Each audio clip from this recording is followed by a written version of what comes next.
Assalamualaikum warahmatullahi wabarakatuh. Kita dari kelompok 6 dengan judul RBL Pembuatan Arus Listrik DC dengan prinsip mengubah energi listrik menjadi energi mekanik. Tanpa harus berlama-lama lagi, yuk langsung saja kita mulaikan.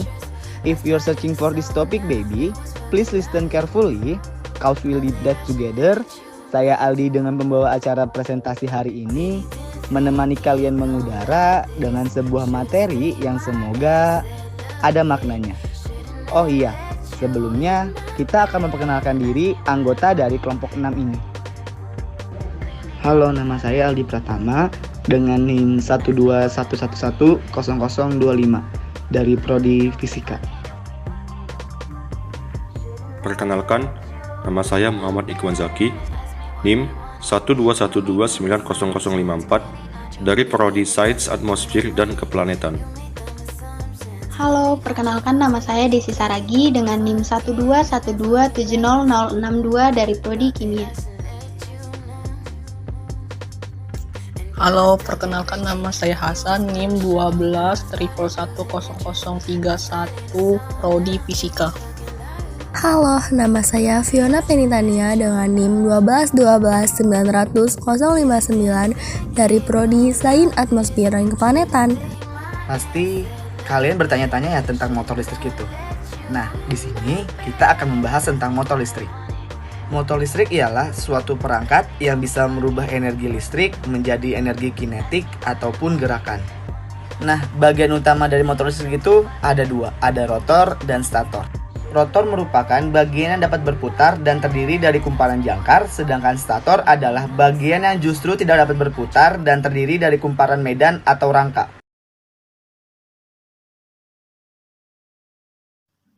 Sedangkan jika berdasarkan sumber tegangannya, motor listrik terbagi menjadi dua, yaitu motor listrik arus bolak-balik AC atau alternating current dan motor listrik arus searah DC atau direct current. Penerapan motor listrik sederhana dengan arus searah atau direct current. Arus searah merupakan arus yang mengalir pada suatu rantai listrik yang bergerak dalam satu arah. Motor listrik arus searah adalah jenis motor listrik yang beroperasi dengan sumber tegangan arus listrik searah. Pada motor dengan arus searah, kawat yang berada pada medan magnet apabila dialiri arus listrik, maka akan menimbulkan gaya yang arahnya tegak lurus dengan arah aliran arus listrik dan arah medan magnet. Secara sistematis dapat dirumuskan sebagai F sama dengan I dikali L dikali dengan B. Secara teoretik, besarnya torsi magnet yang ditimbulkan pada kawat akibat medan arus listrik dan medan magnet dapat dirumuskan sebagai tau sama dengan F dikali dengan R. Apabila kumparan pada kawat motor lebih dari satu, maka secara umum besar torsi magnetik untuk kumparan yang terdiri dari N buah lilitan dapat dirumuskan sebagai tau sama dengan N dikali B dibagi dengan A. Selanjutnya ada gaya Lorentz. Gaya Lorentz merupakan gabungan antar gaya elektrik dan gaya magnetik pada suatu medan elektromagnetik. Gaya Lorentz ini ditimbulkan karena adanya muatan listrik yang bergerak atau karena adanya arus listrik dalam suatu medan magnet. Arah dari gaya Lorentz selalu tegak lurus dengan arah kuat arus listrik atau dilambangkan I dan induksi magnetik yang ada atau dilambangkan B. Penentuan arah gaya Lorentz dapat kita lakukan dengan menggunakan kaidah tangan kanan, di mana jari jempol akan menunjukkan arah arus listrik, jari telunjuk akan menunjukkan arah medan magnet, dan juga jari tengah akan menunjukkan arah dari gaya Lorentz. Cara kerja dari motor listrik arus DC sangatlah sederhana. Nah, di sini kita dapat melihat bahwa ketika penghantar panas ditempatkan dalam medan magnet, ia akan mengalami gaya tertentu ke arah yang tertentu juga ataupun teratur.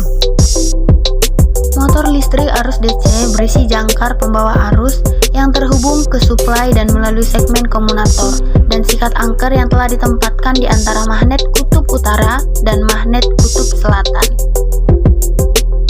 Konduktor ditempatkan berada di antara dua kutub yang berlawanan.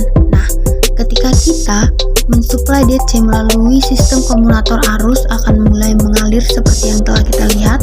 Di bagian positif baterai yang terhubung ke kiri konduktor belokan dan bagian negatif baterai akan terhubung ke sebelah kanan konduktor belokan.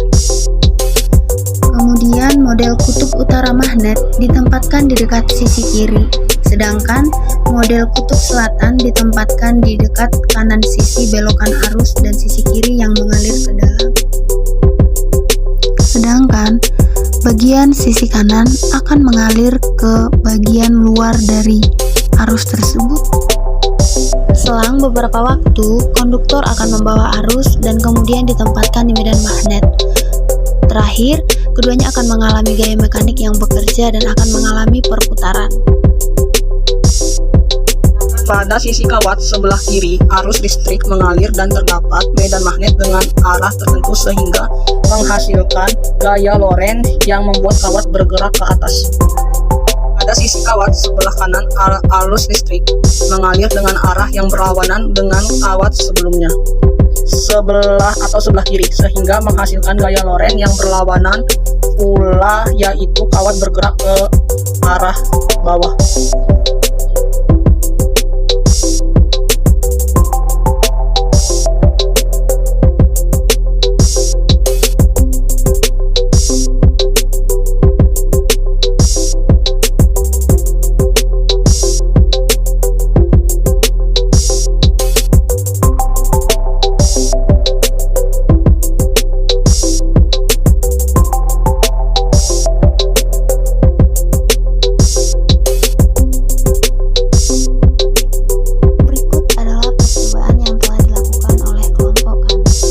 Assalamualaikum warahmatullahi wabarakatuh. Ini adalah alat-alat untuk membuat motor listrik sederhana. Di sini ada lakban hitam, amplas, kabel tembaga, magnet, paperclip, baterai, dan gunting. Langkah pertama, siapkan baterai bentuk rangkaian seri, lalu lapisi dengan lakban hitam. Langkah kedua, masukkan paperclip ke ujung baterai. Langkah ketiga, masukkan kawat tembaga ke lubang paperclip. Dan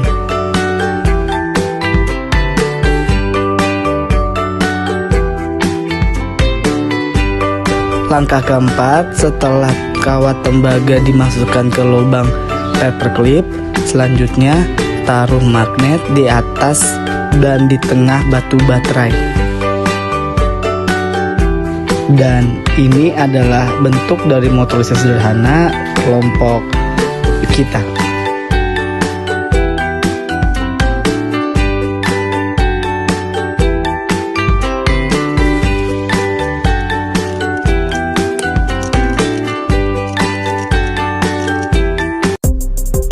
Adapun kelebihan dari motor listrik arus DC yaitu yang pertama, mudah untuk dirangkai atau biasanya relatif sederhana. Yang kedua, kecepatan dan torsi dapat kita kontrol. Dan yang ketiga, kita dapat menggunakan barang-barang bekas sebagai alat dan bahan untuk percobaan motor listrik arus DC tersebut. Akan tetapi, motor listrik arus DC juga memiliki beberapa kekurangan, yaitu yang pertama, kumparan bisa terbang apabila kumparan itu kurang kuat. Yang kedua, tidak bisa dikendalikan dalam keadaan kecepatan yang rendah. Dan yang ketiga, rangkaian relatif berukuran besar. Sekian presentasi dari kelompok kami. Jikalau ada kata-kata kami yang salah, terlebih dahulu kami meminta maaf dan semoga apa yang telah kami presentasikan dapat bermanfaat juga kepada teman-teman semuanya. Terima kasih dan sampai jumpa di tugas-tugas berikutnya. See you next time.